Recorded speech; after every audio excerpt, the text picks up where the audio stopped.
The crystal trees of Valdris Prime made no sound when they shattered.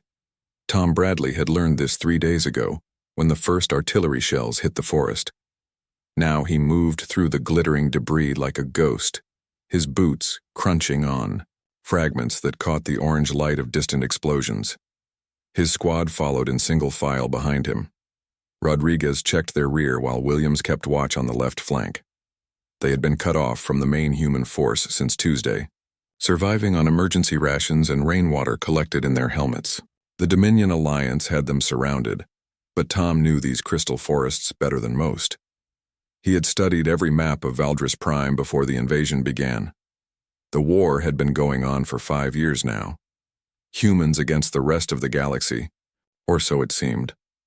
The Dominion Alliance claimed that humanity was a disease that would consume every world if left unchecked. Tom had heard the propaganda broadcasts. He had seen what human colonies could do to a planet's ecosystem. But he had also seen Dominion forces glass entire cities from orbit, claiming it was necessary to stop human expansion. A sound made him freeze. It was faint, almost lost in the wind that whistled through the broken crystal branches. But Tom had good ears, trained by years of combat. Someone was calling for help in perfect English. He raised his hand, signaling his squad to halt. Rodriguez moved up beside him, rifle ready.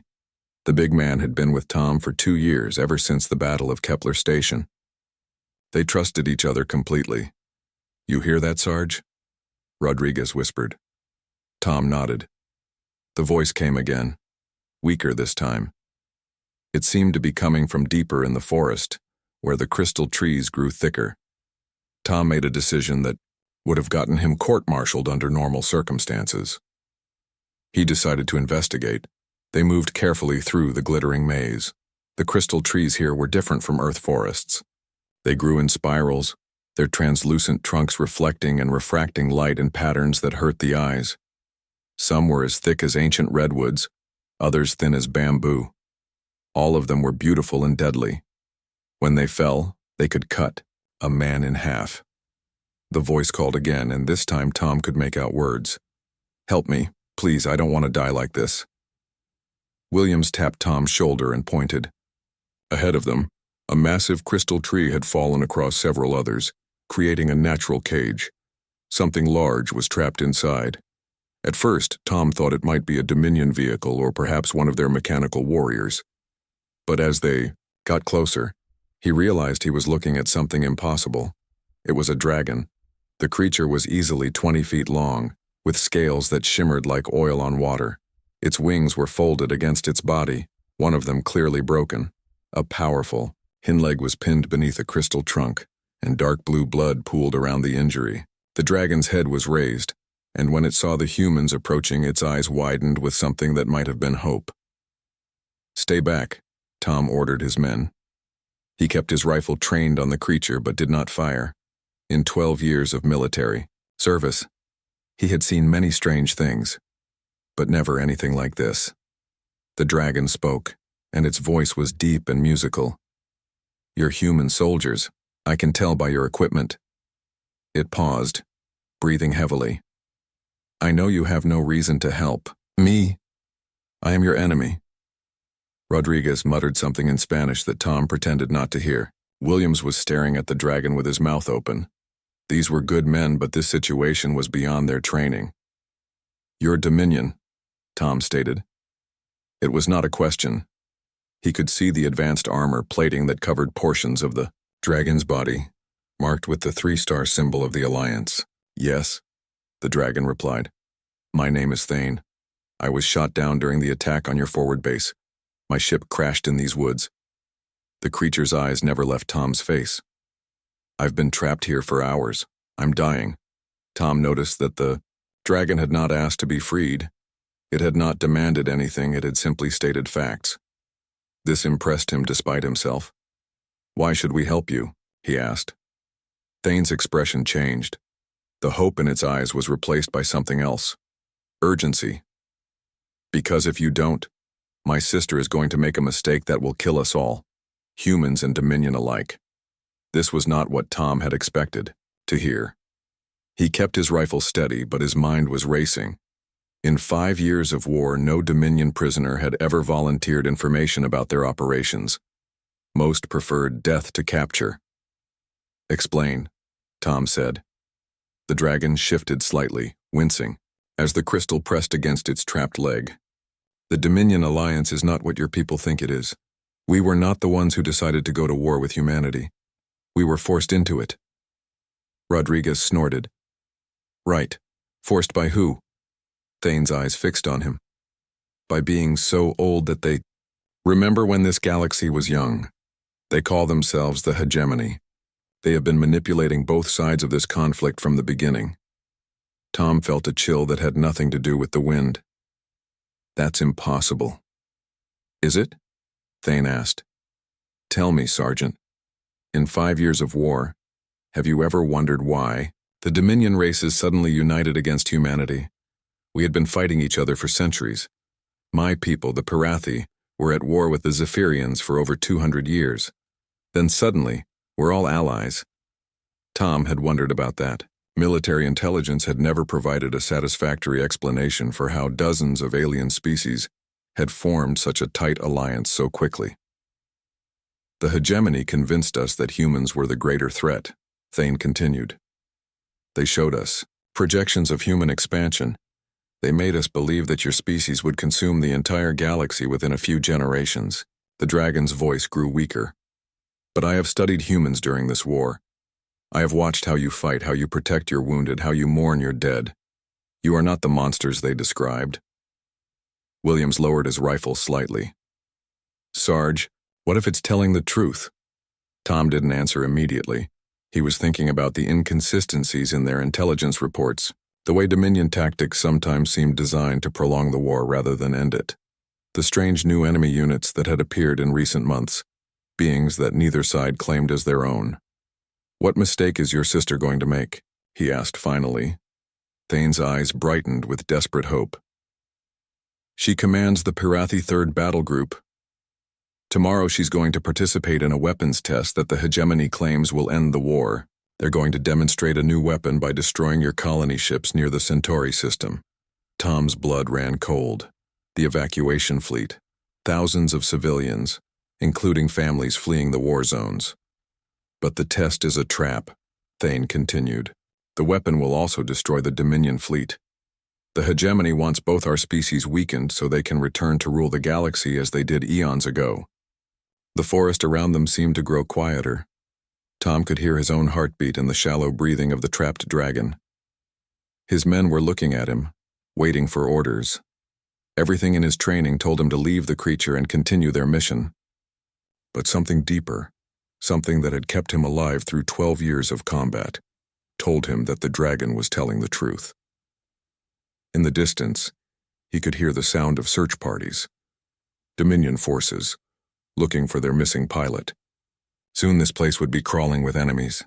Tom had to make a choice that could save or damn them all. He slung his rifle and pulled out his plasma torch. Rodriguez, Williams, help me cut him free. The plasma torch cut through crystal like butter through warm bread. Tom worked steadily while Rodriguez and Williams kept watch. The sound of Dominion search parties was getting closer, their alien voices carrying through the forest like wind, chimes in a storm. Thane remained perfectly still during the rescue operation. When Tom accidentally nicked the dragon's scale with the torch, sending up a small spark, Thane didn't even flinch. The creature's discipline impressed Tom. Most humans would have been screaming by now. Almost got it, Tom muttered, cutting through the last section of crystal pinning the dragon's leg. Williams, get the medical kit ready. The young soldier nodded and unpacked their emergency supplies. It wasn't much, but Tom's squad had learned to make do with less. When the final piece of crystal fell away, Thane carefully pulled his injured leg free. The limb was badly mangled, but the dragon seemed able to move it. Thank you, Thane said quietly. I won't forget this.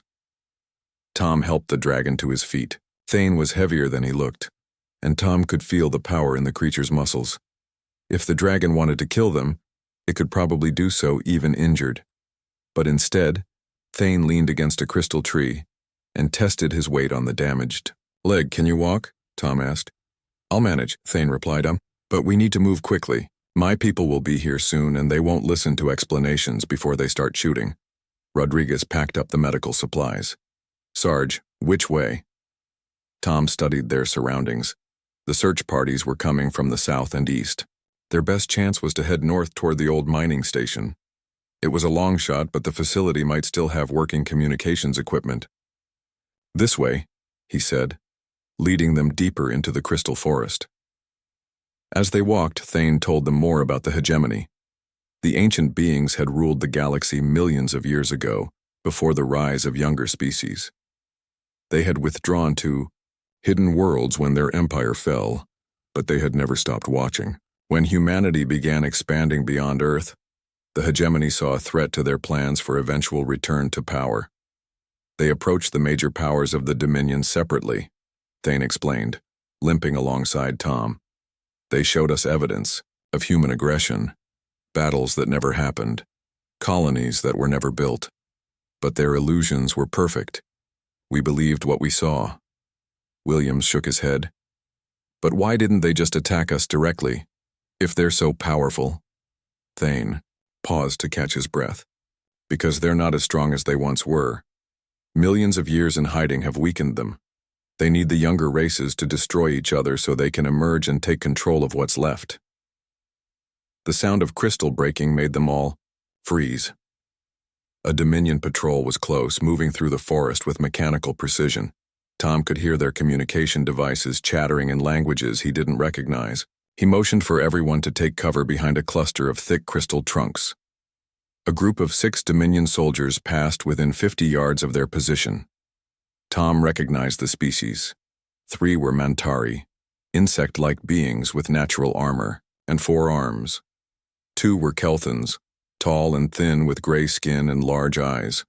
The last was something Tom had never seen before, a creature of living shadow that seemed to phase in and out of reality.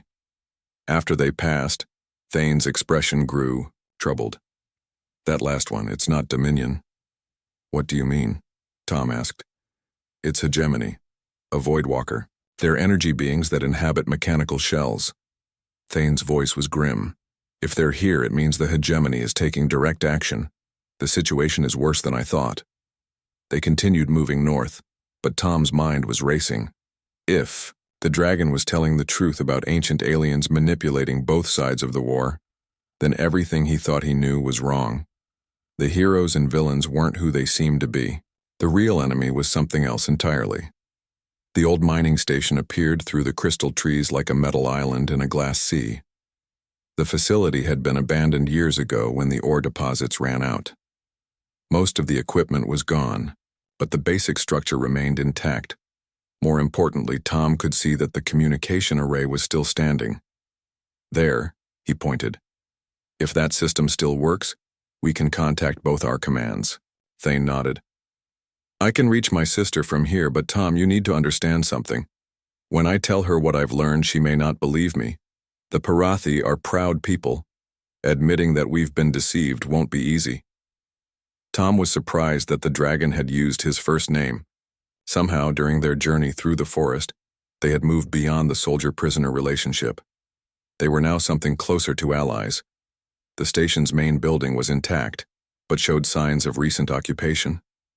Someone had been living here, though they were gone now.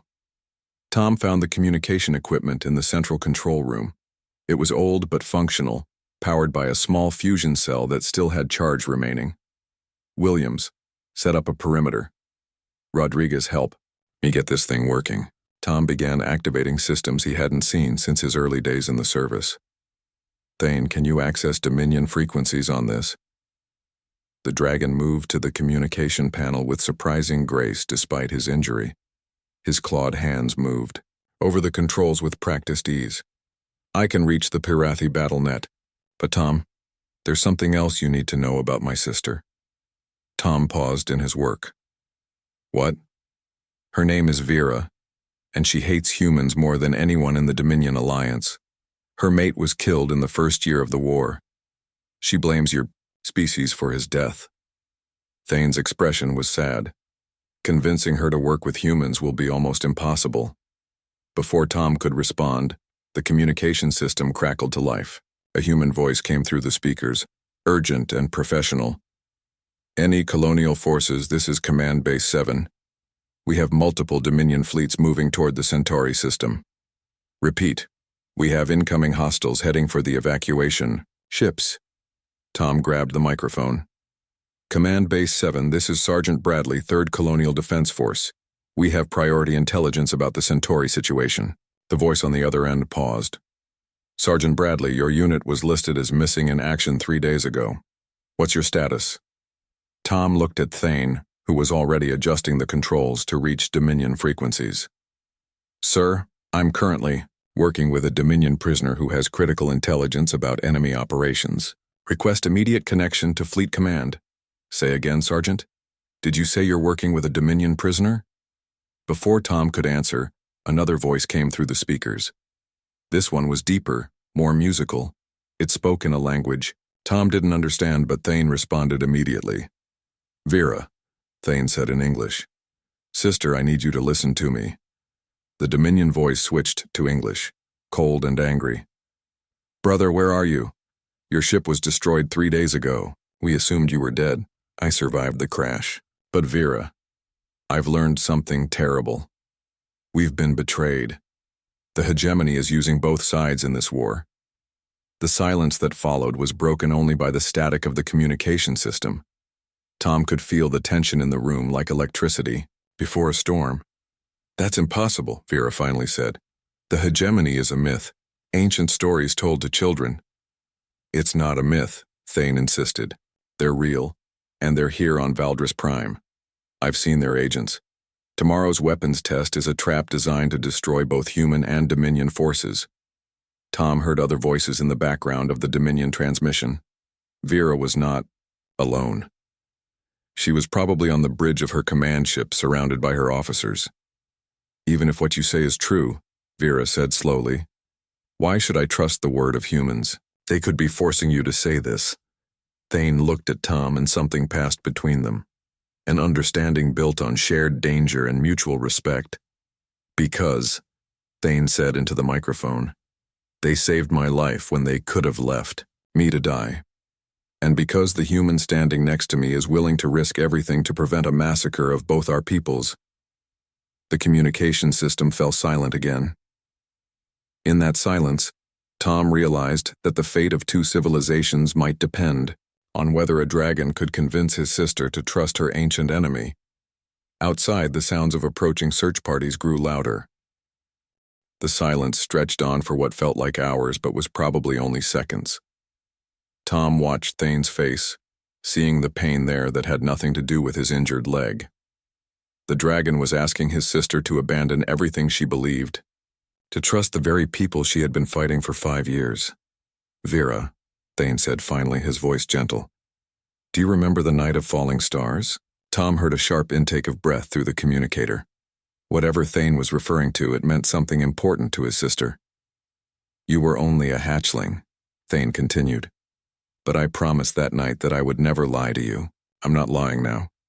When Vera spoke again, her voice was different, softer but also more dangerous. If you're wrong, brother, if this is some human trick, I will personally tear your wings off. I understand, Thane replied. And if you're right, Vera continued, then we've been fools, and our people have died for nothing.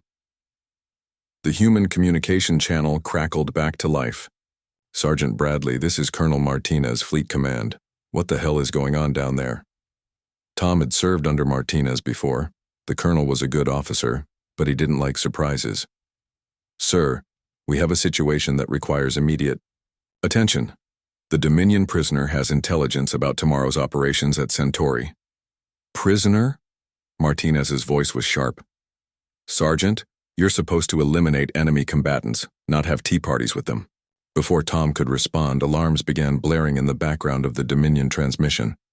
Vera's voice cut through the noise. We have incoming vessels. Unknown configuration. They're not responding to hails. Tom felt his stomach drop. Thane, what kind of ships does the hegemony use?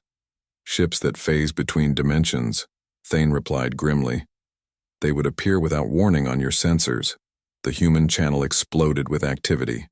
Martinez was shouting orders, and Tom could hear other voices reporting similar contacts throughout the system. Ships were appearing everywhere, surrounding both human and Dominion forces. "All vessels, this is Admiral Hayes aboard the Defiant," a new voice cut through the chaos. "We have multiple unidentified contacts. All forces are to maintain current positions and await orders." "This is War Marshal Krex of the Dominion Alliance," another voice joined the transmission. "Our fleets are also detecting unknown vessels. We demand an explanation." Tom realized that both command structures were now listening to the same channel. For the first time in 5 years of war, human and Dominion leaders were talking to each other instead of shooting. "Admiral, War Marshal," Thane spoke into the communicator. "This is Thane of the Parathi 3rd Battle Group. The vessels you're detecting belong to the hegemony. They are the true enemy of both our species." "This is impossible," War Marshal Krex's voice boomed. "The hegemony is legend."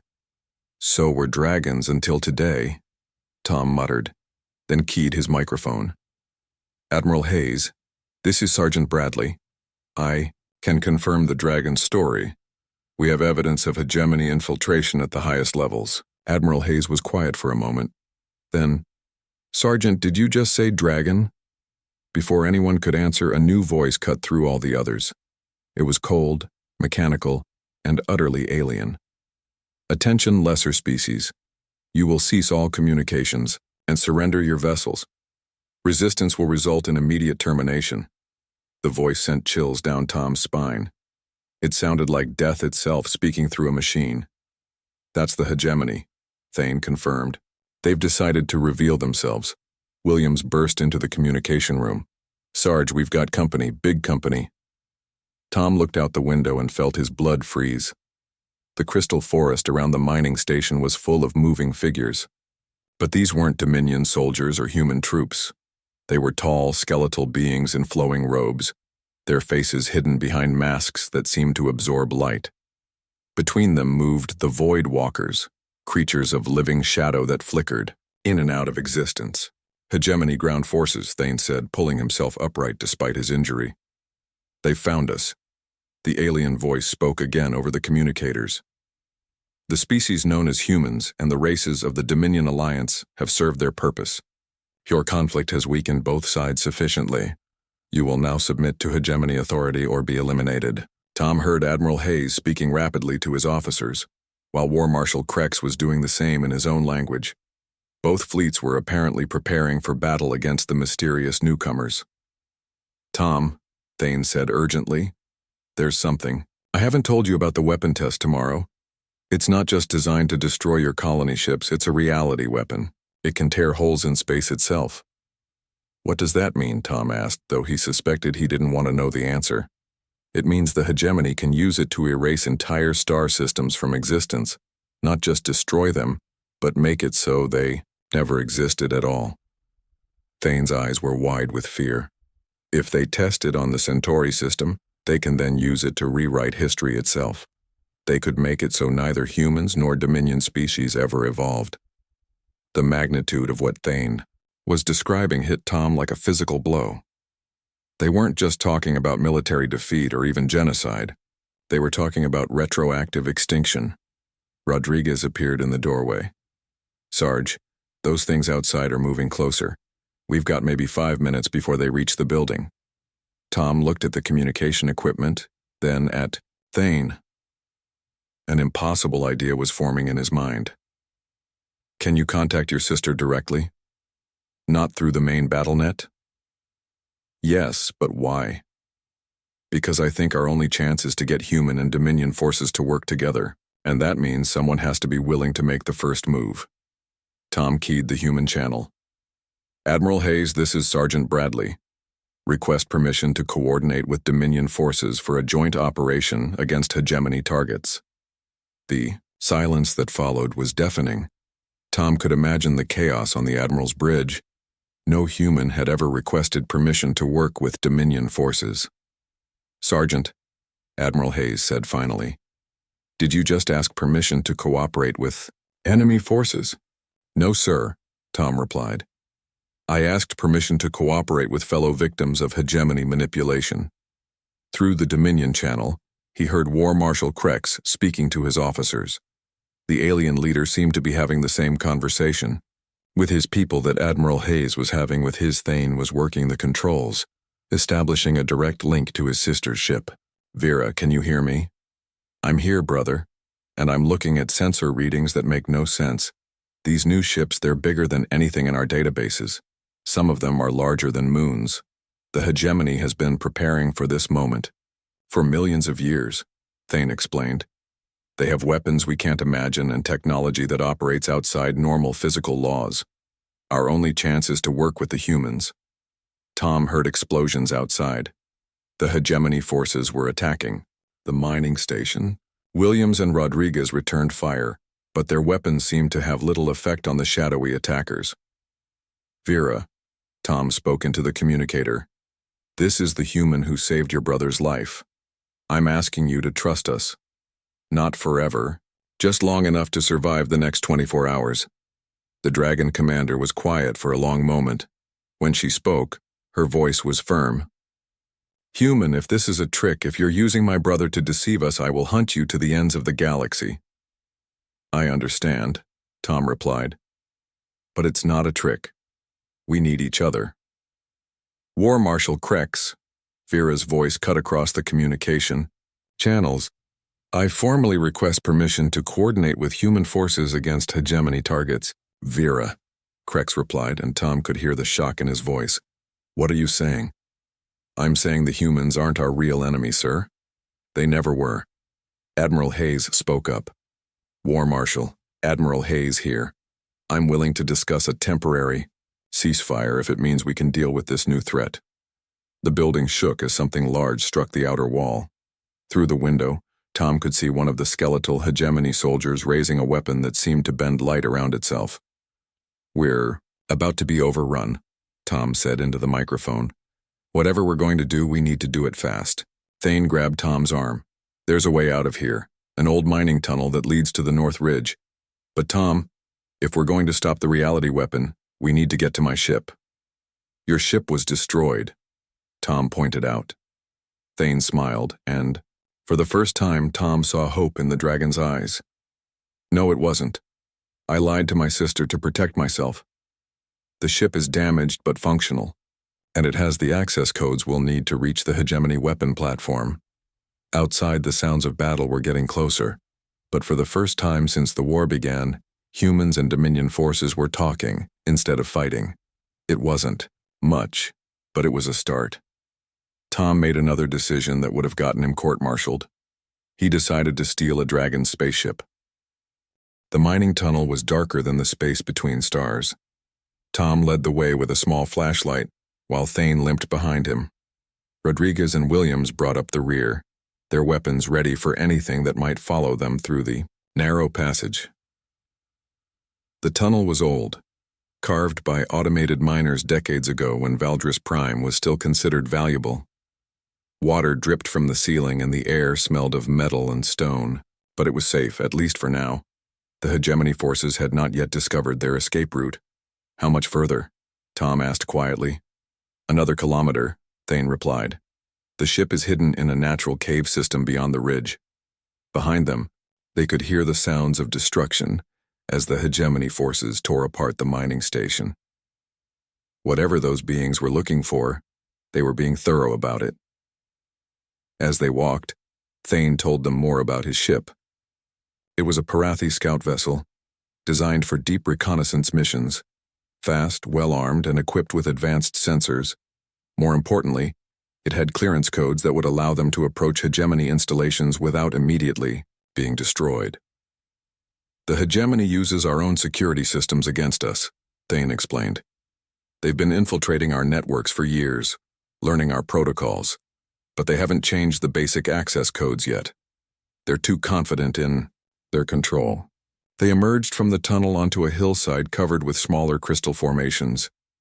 The main forest was behind them now, and Tom could see the lights of battle in the distance.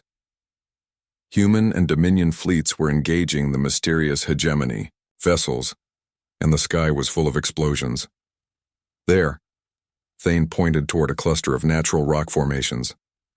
The cave entrance is hidden behind those stones.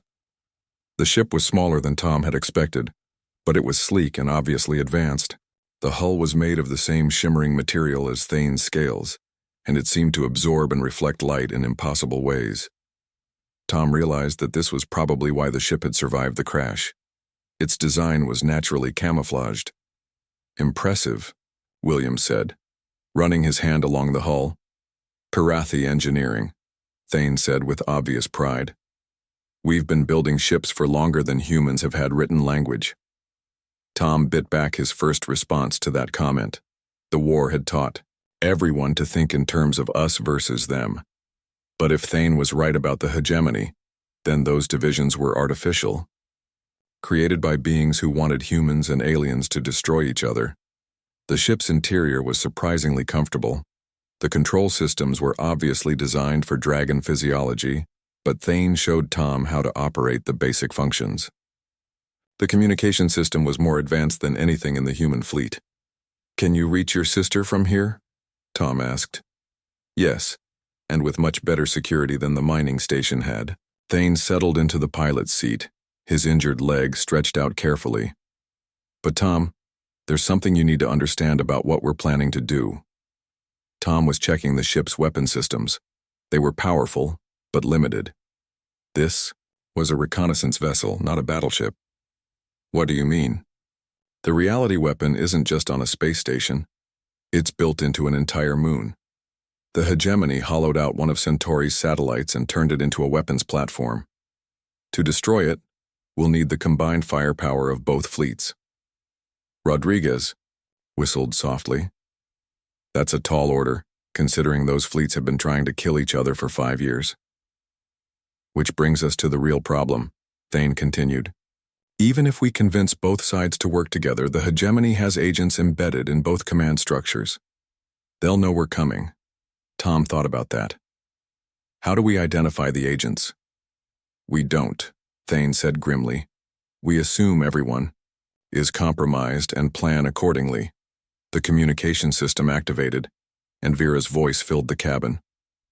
"Brother, where are you? The battle in orbit is not going well. These hegemony ships have weapons that seem to ignore our shields." "I'm with the humans, Vera. We're on our way to a position where we can coordinate the assault on the reality weapon." "You're in a human ship?" Vera's voice was sharp with surprise. "No, I'm in my ship, with human passengers." The silence that followed was broken by Admiral Hayes's voice joining the conversation. "This is Admiral Hayes to all vessels.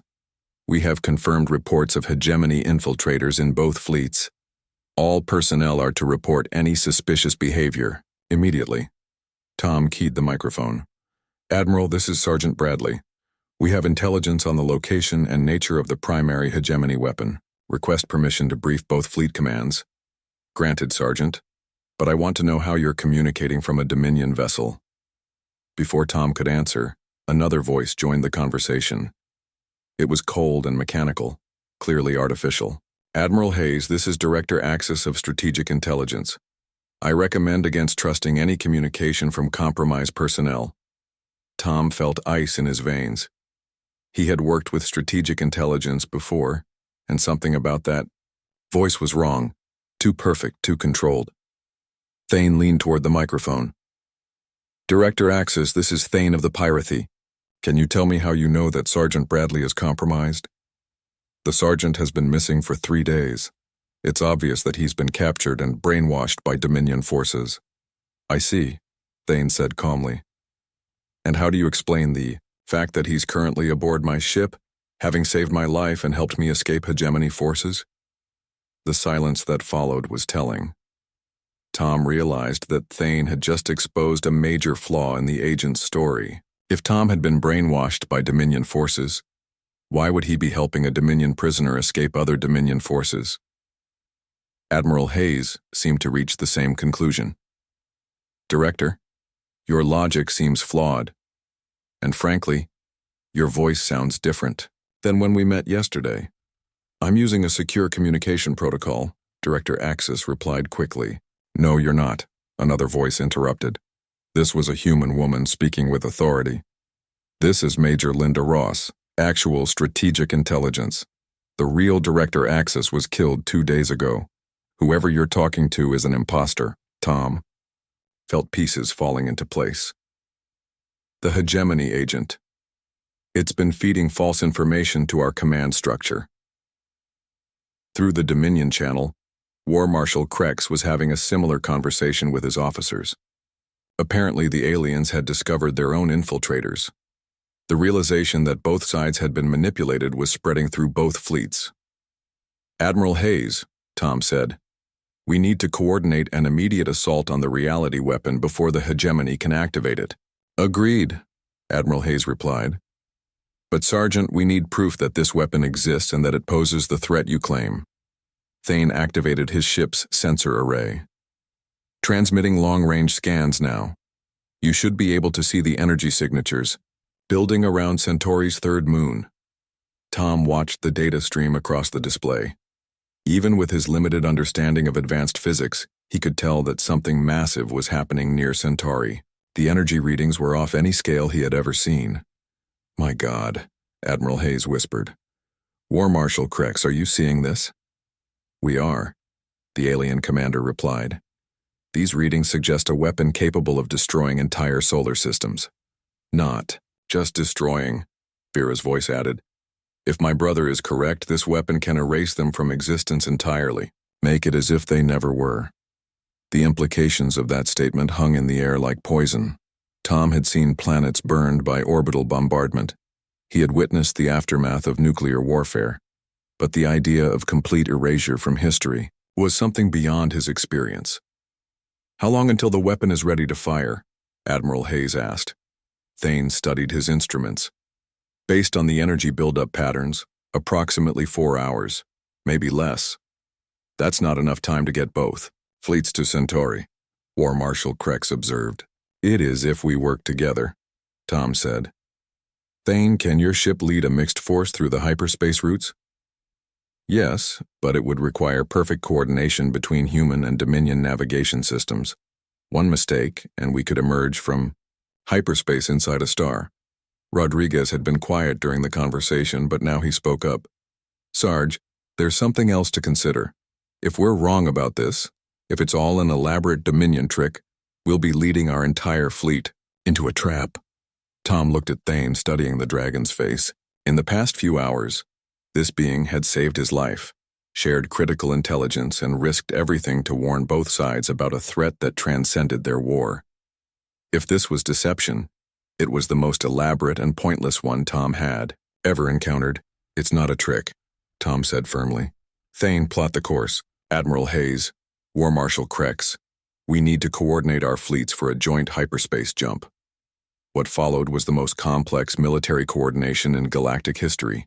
Human and Dominion officers worked together for the first time, sharing navigation data and tactical information. Language barriers were overcome through translation software. Cultural differences were set aside in the face of mutual extinction. Tom found himself serving as a bridge between the two militaries. His experience with Thane had given him insights into alien thinking that proved invaluable. When Dominion officers became suspicious of human intentions, Tom was able to explain human military doctrine in terms they could understand. When human commanders questioned alien tactics, Tom could translate based on what he had learned from the Dragon. The joint fleet that assembled was unlike anything ever seen.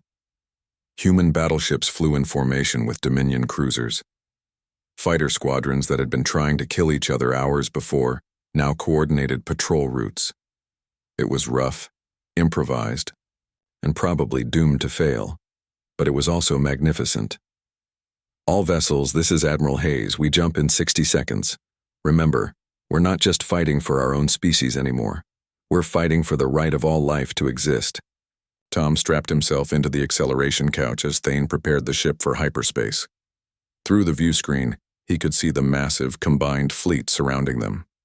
Hundreds of ships from dozens of species united against a common enemy, for the first time in galactic history. 30 seconds, Thane announced. Tom thought about the colony ships near Centauri, families who had fled the war, children who had never known peace, elderly beings who just wanted to live out their remaining years in safety. If the reality weapon fired, None of them would have ever existed. Their hopes, dreams, and love would be erased as if they had never been. 10 seconds, Thane said. Tom keyed the general communication channel. All ships, this is Sergeant Bradley. Whatever happens in the next few hours, remember that we're making history. We're proving that different species can work together.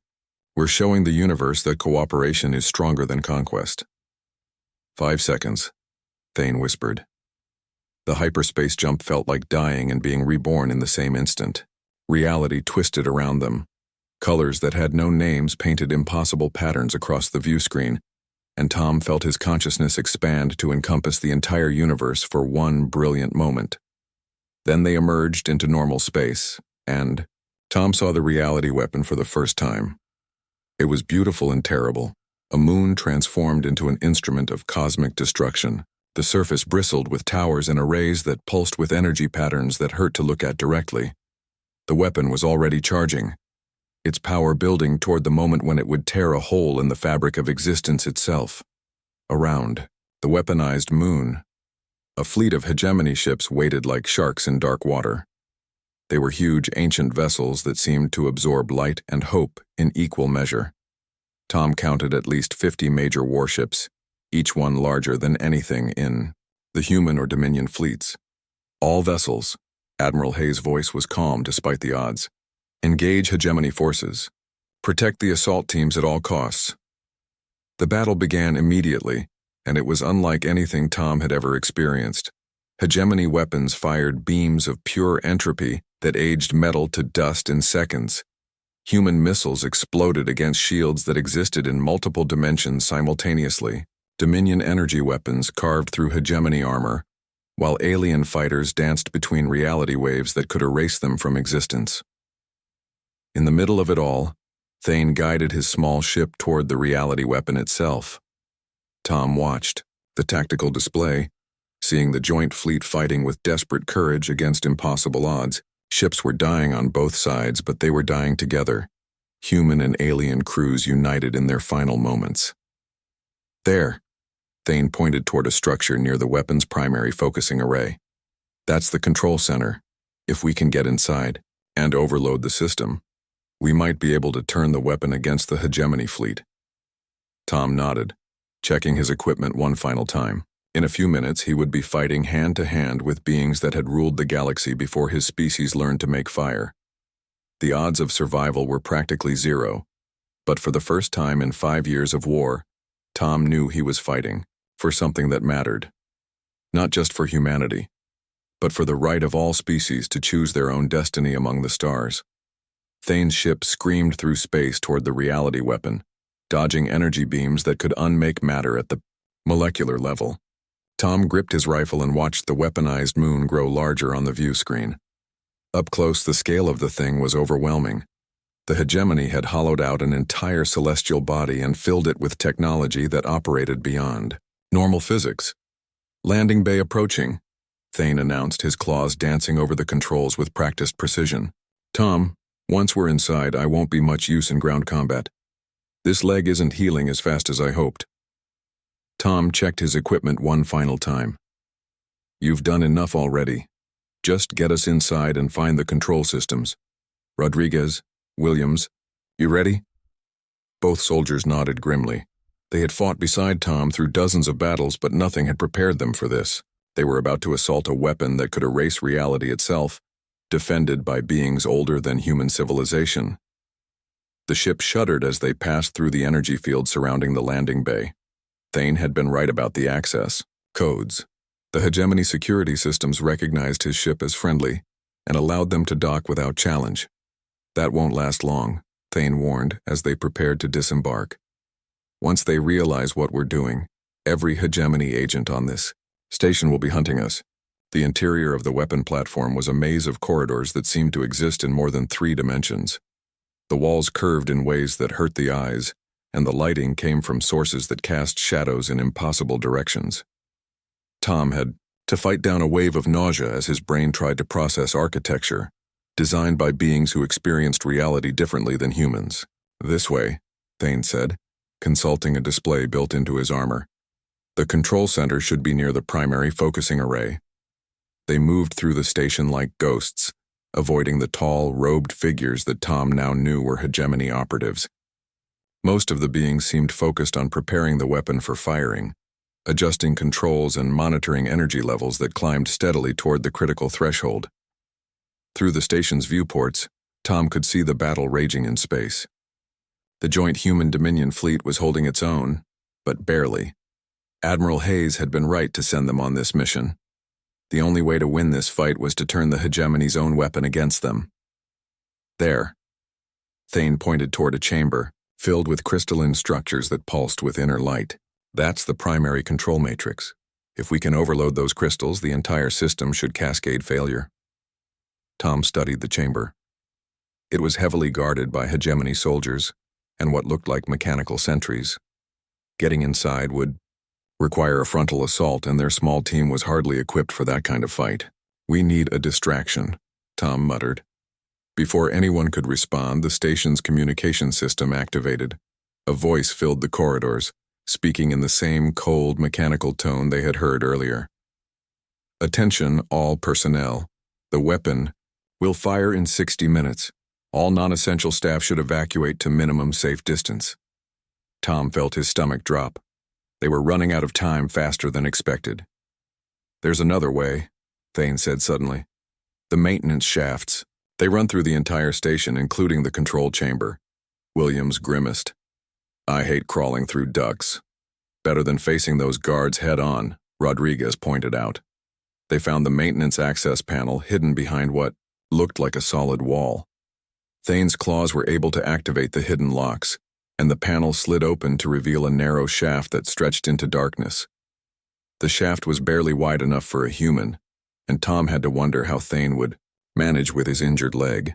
But the dragon squeezed through with determination that spoke of years of military training. They crawled through the narrow space for what felt like hours, following Thane's directions based on his understanding of hegemony architecture. Finally, they reached another access panel that looked down into the control chamber. Tom could see the massive crystalline structures up close now, each one the size of a small building and pulsing with energy that made his teeth ache. "Those are the primary control matrices," Thane whispered. "If we can overload just 3 of them, the entire system will collapse." Tom studied the chamber layout. The guards were positioned to watch the main entrances, but they weren't paying much attention to the ceiling. If his team moved fast and kept quiet, they might be able to reach the crystals before being detected. "On my signal," Tom said, checking his plasma charges. These weren't standard military explosives. They were mining charges Rodriguez had salvaged from the mining station, designed to cut through crystal formations. If Tom was right, they would be perfect for overloading the control matrices. They dropped into the chamber simultaneously, landing behind different crystal structures. Tom's boots hit the floor with barely a whisper, and he immediately moved toward the nearest control matrix. The crystal was warm to the touch and vibrated with barely contained energy. He placed the first charge and activated the timer. 30 seconds. Behind him, he could hear Rodriguez and Williams doing the same with their targets. So far, the guards hadn't noticed their presence. That changed when Williams accidentally knocked over a piece of equipment. The sound echoed through the chamber, like a gunshot, and immediately the hegemony soldiers were moving toward their position. "Go, go, go!" Tom shouted, abandoning stealth for speed. He sprinted toward the 4th crystal while Rodriguez and Williams laid down covering fire. The hegemony weapons returned fire, beams of energy that turned solid matter into vapor. Tom reached the crystal just as the first charge exploded. The control matrix shattered in a cascade of light and sound that shook the entire station. Warning alarms began blaring throughout the facility. The second and third charges detonated simultaneously, sending shockwaves through the chamber that knocked everyone to their knees. Tom felt the 4th crystal beginning to resonate, its energy patterns becoming unstable as the other matrices failed. "The cascade is starting," Thane called out over the noise. "We need to get out of here before the entire system overloads." They fought their way back toward the maintenance shaft, but the hegemony guards were closing in. Tom realized they weren't going to make it through the same route they had used to enter the chamber. "This way," he shouted. leading them toward what looked like a solid wall. But Thane had taught him to look for hidden passages, and his instinct was rewarded when the wall proved to be another disguised access panel. They emerged into a corridor filled with fleeing hegemony personnel. The energy cascade was spreading throughout the weapon platform, and even the ancient aliens were beginning to panic. Tom and his team mixed with the crowd, using the chaos to mask their escape. Through the station's viewports, Tom could see that something was happening to the reality weapon. Instead of firing at the colony ships near Centauri, the massive energies were beginning to turn inward. The weapon was consuming itself, creating a localized reality storm that was tearing holes in space-time itself. The hegemony fleet is trying to retreat, Rodriguez observed, pointing toward the viewports. The ancient warships were moving away from the weapon platform as quickly as their massive engines could carry them, but they weren't fast enough. The reality storm expanded outward from the weapon platform like a wave of pure destruction. Hegemony ships that had survived for millions of years simply ceased to exist as the wave passed over them. Not destroyed, not damaged, but completely erased from reality as if they had never been built. "We need to get back to the ship," Tom said urgently. If they didn't escape soon, they would be caught in the same reality storm that was consuming the hegemony fleet. They ran through corridors that were beginning to warp and twist as space-time became unstable. The station's artificial gravity was failing, and pieces of the structure were simply vanishing as reality reasserted itself in ways that violated basic physics. Thane's ship was exactly where they had left it, though the landing bay around it was beginning to fade in and out of existence. They threw themselves aboard just as another wave of unreality passed through the station. "Engines online," Thane announced, his injured leg forgotten in the urgency of escape. "Hold on. This is going to be rough." The ship launched from the disintegrating station like a bullet from a gun.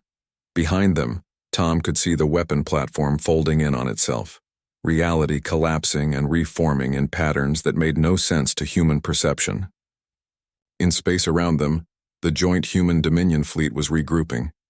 The surviving hegemony ships were fleeing toward the edge of the system, their ancient authority broken by the destruction of their ultimate weapon. "All vessels, this is Admiral Hayes." The communication system crackled with the Admiral's voice. "The weapon has been neutralized. Repeat, the reality weapon has been destroyed." Tom keyed the microphone. "Admiral, this is Sergeant Bradley. Mission accomplished." The response was immediate and overwhelming. Voices from both fleets filled the communication channels, human and alien crews cheering together for the first time in galactic history. They had done the impossible. They had worked together to defeat a threat that neither species could have faced alone. But more than that, they had proven something important. They had shown that cooperation was possible, that the divisions between species were artificial constructs that could be overcome when survival was at stake. 6 months later, Tom stood on the observation deck of Unity Station, the first joint human Dominion facility ever constructed. Through the transparent walls, he could watch ships from dozens of species working together to explore the galaxy. The war wasn't completely over, but it was changing. Instead of fighting each other, humans and aliens were learning to fight together against the remnants of hegemony influence. Thane approached on silent feet, his injury finally healed. The Dragon had been promoted to Cultural Exchange Coordinator, a position that involved traveling throughout known space to establish diplomatic relations between former enemies. "The new reports are encouraging," Thane said, settling beside his friend. 3 more systems have agreed to join the alliance. The Zephyrians have withdrawn from all human territories, and your people have begun sharing terraforming technology with Dominion colonies. Tom nodded, watching a group of children playing in the station's recreation area. Human and alien kids, laughing together as they floated in the artificial gravity fields. It was a sight that would have been impossible just months ago. "Do you think it will last?" Tom asked. "This peace between our peoples?" Thane considered the question seriously. "I think it has to last. We've seen what happens when advanced civilizations turn against each other. The hegemony nearly destroyed us all because we were too busy fighting to notice the real threat." Through the observation deck's windows, Tom could see stars that had never been explored, worlds that waited to be discovered. The galaxy was vast enough for everyone to grow and change and find their own path among the stars. "You know what I realized?" Tom said. "That day in the Crystal Forest, when you asked for help, you weren't just pleading for your life. You were pleading for all of us." Thane's expression grew thoughtful. "Perhaps, or perhaps I was simply asking one soldier to help another." Tom smiled. "Same thing in the end." In the distance, a new ship was arriving at the station. It carried diplomats from the Outer Rim, species that had never encountered humans or Dominion races before. They were coming to learn about the Alliance, to see if cooperation really was possible on a galactic scale.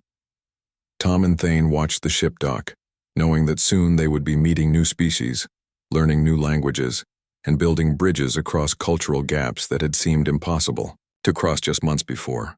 The universe was full of wonders waiting to be discovered, and for the first time in galactic history, different species would explore them together. The dragon's plea in a crystal forest had changed everything, creating a future where cooperation was stronger than conquest and hope was more powerful than fear. It was a future worth fighting for.